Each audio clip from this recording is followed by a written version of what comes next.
విధాత media ప్రేక్షకులకి నమస్కారం. జన్మ నక్షత్రం స్వాతి ఉన్న వాళ్ళకి మే నెలలో ఎలాంటి ఫలితాలు ఉండబోతున్నాయో ఈ వీడియోలో చూద్దాం. మే నెలలో స్వాతి నక్షత్రం వాళ్ళకి స్వతంత్ర నిర్ణయాలు, కొత్త మార్గాలు, మార్పు తీసుకొచ్చేటువంటి కాలం. మీరు మీ దారిలో ముందుకు వెళ్ళాలి అని ప్రయత్నం బలంగా చేస్తారు. ఉద్యోగంలో కొత్త ఐడియాలు తీసుకొస్తారు. కొంతమందికి ఉద్యోగంలో మార్పు, కొత్త ఆఫర్స్ వచ్చే అవకాశాలు ఉన్నాయి.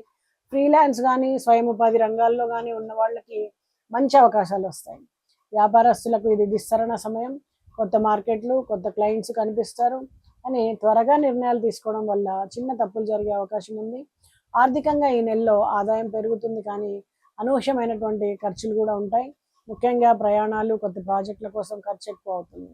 కొత్త ఉద్యోగ అవకాశాలు, ఆదాయం పెరిగే సూచనలు, కొత్త పరిచయాలు, నెట్వర్కింగ్ పెరుగుతుంది. స్థిరత్వం మాత్రం కొంచెం తగ్గే అవకాశం ఉంది. త్వరగా నిర్ణయాలు తీసుకోవడం వల్ల తప్పులు చేస్తారు. ఆరోగ్యం పైన నిర్లక్ష్యం తగదు. మీకు స్వేచ్ఛ అవసరం అనిపించడం వల్ల కొంత దూరం పెరిగే అవకాశం ఉంటుంది. కుటుంబంతో సమయం గడపండి. మాట్లాడడం చాలా అవసరం. ఆరోగ్యపరంగా సాధారణంగా బాగానే ఉంది, కానీ ప్రయాణాలు ఎక్కువగా ఉండడం వల్ల అలసట, నిద్రలేమి రావచ్చు. కొత్త కోర్సులు, స్కిల్స్ నేర్చుకోవడం అవకాశాలు ఉంటాయి. విదేశీ అవకాశాలు లభిస్తాయి. అలాగే స్వతంత్రంగా ఆలోచించడం చేస్తారు. తరచూ మార్పులు కోరుకుంటారు. దీనివల్ల చిన్న చిన్న ఇబ్బందులు తలెత్తుతాయి. ఫ్రీడమ్కి ప్రాధాన్యత తగ్గించండి. ఈ నెలలో స్థిరత్వం మీద దృష్టి పెట్టండి. ఖర్చులు కంట్రోల్ చేయండి. త్వరగా నిర్ణయాలు తీసుకోవడం తగ్గించండి. శుక్రవారం రోజున లక్ష్మీదేవిని ఆరాధించడం, ఓం శ్రీ మహాలక్ష్మే నమః అనే మంత్రాన్ని జపించడం, పింక్ రంగు వస్త్రాలని, తెలుపు రంగు వస్త్రాలని పేదలకు దానం చేయడం మంచిది. వీటి ద్వారా శుభ ఫలితాలు ఉంటాయి. నమస్తే.